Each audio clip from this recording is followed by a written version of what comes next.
என்ன ஸ்பெஷல் அப்படின்னா இவங்களுக்கு தமிழ்நாட்டுல வேற எந்த கோயிலும் கிடையாது, இங்க மட்டும்தான் ஒரு கோவில். அப்படி யாரு அப்படின்னு கேட்டா அப்படிங்கிறவரு இந்த கோவிலை கட்டியிருக்காரு. இவர் யாரு, இவர் ஏன் இந்த கோவிலை கட்டினார் அப்படின்றத பார்க்கலாம். பிரம்மதேவன் என்ன சொல்றாருன்னா, கிடையாது, நான் செய்யற படைப்பு தொழில்னாலதான் இந்த இடம் வந்து சிறந்து விளங்குது அப்படின்னு சொல்றாரு. என்னோட மனைவியா இருக்கிறதுனாலதான் உனக்கு பெருமை அப்படிங்கிற. இதுக்கு முன்னாடி திரு உத்தரகோச மங்கை அப்படின்ற அந்த எபிசோட்லயே பார்த்திருக்கோம். ஏன்ட்டு தெரியாதவங்க உத்தரகோச மங்கையை பத்தி போய் கேட்டுட்டு வந்து இதையும் முக்கியமா பாத்தீங்கன்னா, பேசாம இருக்க குழந்தைங்க, திக்குவாய் இருக்கிறவங்க, மூளை வளர்ச்சி கம்மியா இருக்கிற இந்த குழந்தைங்க, இவங்க எல்லாம் இங்க வந்து வழிபடுறாங்க. மூல நட்சத்திர நாட்கள்ல ரொம்ப விசேஷமான பூஜைகள் இங்க நடைபெறுது. கல்வி, இசை, அறிவு, ஞானம் ஆகிய துறைகள்ல நீங்க நல்லா வரணும்னு நினைக்கிறீங்களா? கட்டுமானத்தின் வலிமை, கட்டிடங்களின் பாதுகாப்பு, ஸ்ரீ துர்கா டிஎம்டி கம்பிகள். PVR garden signature living T Nagar இப்போ திருவள்ளூருக்கு வந்தாச்சு. Near DMart on new bypass road, Tiruvallur நகராட்சிக்குட்பட்டது. பிளாட் 20 லட்சம் முதல். கான்டாக்ட் 9955511814. திருச்சிற்றம்பலம் பக்தி கஃபே தமிழ் நேயர்களுக்கு வணக்கம். தமிழகத்தோட தொன்மையான கோயில்களை நம்ம பார்த்துட்டு வந்துட்டே இருக்கோம். இன்னைக்கு அந்த வரிசையில ரொம்ப ரொம்ப ஸ்பெஷலான ஒரு கோவில் பார்க்க போறோம். என்ன ஸ்பெஷல் அப்படின்னா, இவங்களுக்கு தமிழ்நாட்டுல வேற எந்த கோயிலும் கிடையாது, இங்க மட்டும்தான் ஒரு கோவில். அப்படி யாரு அப்படின்னு கேட்டா, கல்வி கேள்வி ஞானத்துல ஒருத்தவங்க பலம் பெற்று விளங்கணும்னா இவங்களோட அருள் வேணும். நம்ம சரஸ்வதி தேவியை தான் சொல்றோம். கூத்தனூர் சரஸ்வதி கோவில், இதைதான் இன்னைக்கு நம்ம பார்க்க போறோம்.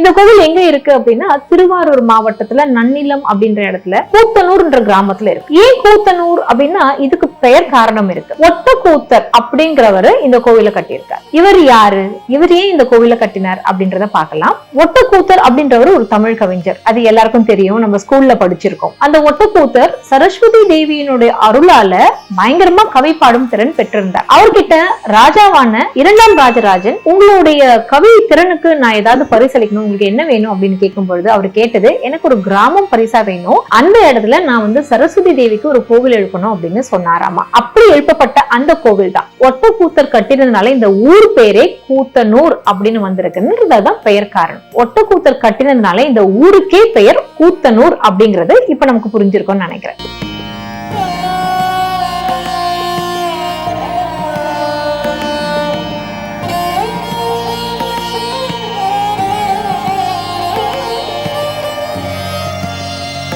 இந்த கோவில் பாத்தீங்க அப்படின்னா 5 கலசங்களுடைய 3 நிலை ராஜகோபுரத்தோட இருக்க ஒரு கோவில். இந்த கோவில்ல மூலவரே சரஸ்வதி தேவி. இதுக்கு தல புராணம் ஒண்ணு இருக்கணும் இல்லையா, அது என்னன்னு பார்க்கலாம். ஒரு காலத்துல சத்தியலோகத்துல பிரம்மனும் சரஸ்வதியும் இருக்காங்க. அப்போ சரஸ்வதி தேவி என்ன சொல்றாங்க அப்படின்னா, இந்த சத்தியலோகமே என்னுடைய இந்த கல்வி கேள்விகள் இந்த ஞானத்துலதான் சிறந்து விளங்குது அப்படின்னு சொல்றாங்க. அப்போ பிரம்மதேவன் என்ன சொல்றாருன்னா, கிடையாது, நான் செய்யற படைப்பு தொழில்னாலதான் இந்த இடம் வந்து சிறந்து விளங்குது அப்படின்னு சொல்றாரு. என்னோட மனைவியா இருக்கிறதுனாலதான் உனக்கு பெருமை அப்படிங்கிறார். இப்படியே 2 பேரும் சண்டை போட்டுட்டே இருக்காங்க. இந்த சண்டைன்றது போய் ஒருத்தவங்க அப்படியே பழிச்சுக்கிறாங்க, அண்ட் ஆல்சோ லைக் கர்ஸ் பண்ணிக்கிறாங்க. அப்படிப்பட்ட ஒரு கர்ஸ்னால அவங்க என்ன ஆகுதுன்னா, அவங்க வந்து இந்த பூலோகத்துல பிறக்கிற மாதிரி ஆகுது. புண்ணிய கீர்த்திக்கும் சோபனைக்கும் மகனும் மகளுமா பிறக்கிறாங்க. பகுகாந்தன் சித்திரை அப்படின்ற பேர்ல இவங்க அப்படியே வளர்ந்துட்டே வராங்க. அவங்களோட திருமண வயது வரும்பொழுதுதான் அவங்களுக்கு அவங்க யாரு அப்படிங்கறதே புரிய வருது. கணவன் மனைவியா இருந்தவங்க இப்ப சிப்லிங்ஸா பிறந்திருக்காங்க, அவங்க எப்படி திருமணம் பண்ணிக்க முடியும்? இது வந்து ரொம்ப ஒரு கன்ஃபியூஷன் ஆக்குமே, இந்த மாதிரி நடக்க கூடாதே அப்படின்னு அவங்களுக்கு புரிஞ்சு சிவபெருமான் கிட்ட போறாங்க. சிவபெருமான் கிட்ட முறையிடும் பொழுது சிவபெருமான் சொல்றாரு, இல்ல இது வந்து இப்படி செய்ய முடியாது, இந்த ஒரு ஜென்மத்துல நீங்க திருப்பியும் கணவன் மனைவியா ஆகக்கூடாது, அது மிகப்பெரிய ஒரு தவறா அமைஞ்சிரும் அப்படின்னு சொல்லி அவர் சரஸ்வதி தேவி கிட்ட என்ன சொல்றாரு, நீ இதே இடத்துல இருந்து கன்னி சரஸ்வதியா இருந்து மக்களுக்கு உன்னுடைய அருளை வழங்கு அப்படின்னு சொல்றாரு. ஏற்கனவே நமக்கு தெரியும், பிரம்மதேவனுக்கு நிறைய கோவில் கிடையாது. இதுக்கு முன்னாடி திரு உத்தரகோச மங்கை அப்படின்ற அந்த எபிசோட்லயே பார்த்திருக்கோம். ஏன்ட்டு தெரியாதவங்க உத்தரகோச மங்கையை பத்தி போய் கேட்டுட்டு வந்து இதையும் கேளுங்க. சோ பிரம்மனுக்கு கோவில் இல்லாத பொழுது சரஸ்வதிக்கும் கோவில் இல்லை அப்படிங்கிறது நியாயமான ஒரு விஷயம் தானே. ஆனா இந்த இடத்துல சரஸ்வதி கன்னி சரஸ்வதியா இருந்து எல்லாருக்கும் அருள் பாலிக்கிறாங்க.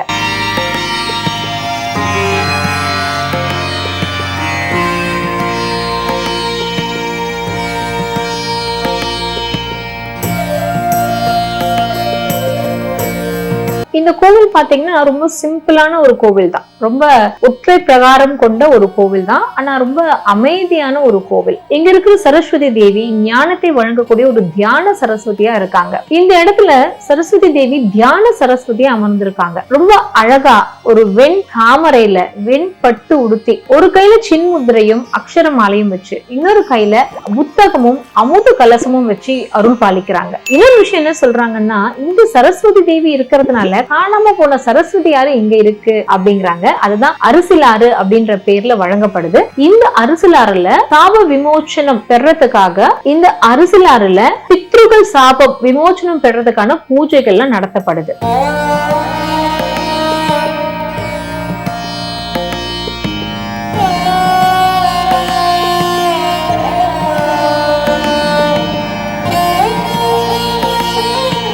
இந்த கோயிலுக்கு எப்போ போனாலும் நீங்க பாத்தீங்கன்னா ஸ்கூல் ஸ்டூடெண்ட்ஸோட கூட்டம் இருந்துட்டே இருக்கும். எஸ்பெஷலி எக்ஸாம் டைம்ஸ்ல கேட்கவே வேண்டாம். இங்க ஆஃபர் பண்றதெல்லாம் பாத்தீங்கன்னா நோட் புக், பென்னு, பென்சில் இதெல்லாம் வந்து அங்க கொடுத்து பூஜை பண்ணி எடுத்துட்டு போறாங்க. முக்கியமா பாத்தீங்கன்னா பேசாம இருக்க குழந்தைங்க, திக்குவாய் இருக்கிறவங்க, மூளை வளர்ச்சி கம்மியா இருக்கிற இந்த குழந்தைங்க, இவங்க எல்லாம் இங்க வந்து வழிபடுறாங்க. இந்த இடத்துல என்ன ஆஃபர் பண்றாங்கன்னா வெள்ளை கலர் புடவை சரஸ்வதி தேவிக்கு ஆஃபர் பண்றாங்க. அது தவிர பால், தயிர், தேன், நெய் இதெல்லாம் கூட ஆஃபர் பண்றாங்க. இங்க சரஸ்வதி பூஜை ரொம்ப கோலாகலமா கொண்டாடப்படுது. அதுவும் இல்லாம இங்க வசந்த பஞ்சமி, கருட பஞ்சமி, அக்ஷய திருதியை இது போல நாட்கள், அதுவும் மட்டும் இல்லாம மூல நட்சத்திர நாட்கள்ல ரொம்ப விசேஷமான பூஜைகள் இங்க நடைபெறுது. கல்வி, இசை, அறிவு, ஞானம் ஆகிய துறைகள்ல நீங்க நல்லா வரணும்னு நினைக்கிறீங்களா? மாணவர்களா இல்ல இந்த மாதிரியான துறைகள்ல இருக்க வல்லுநர்களா, கலைஞர்களா, நீங்க எல்லாம் போக வேண்டிய ஒரு முக்கியமான இடம் இந்த கூத்தனூர் சரஸ்வதி தேவி டெம்பிள். இந்த கோவில் ஏற்கனவே எங்க இருக்குன்னு சொல்லிட்டு, இது திருவாரூர் மாவட்டம் நன்னிலத்துல கூத்தனூர்ல இருக்கு. கண்டிப்பா போய் அம்பாலோட அருள் பெற்று ஞானத்தோட விளங்க வேணும்னு நான் வேண்டிக்கிறேன். அடுத்த ஒரு எபிசோட்ல உங்களை நான் சந்திக்கிறேன். நன்றி,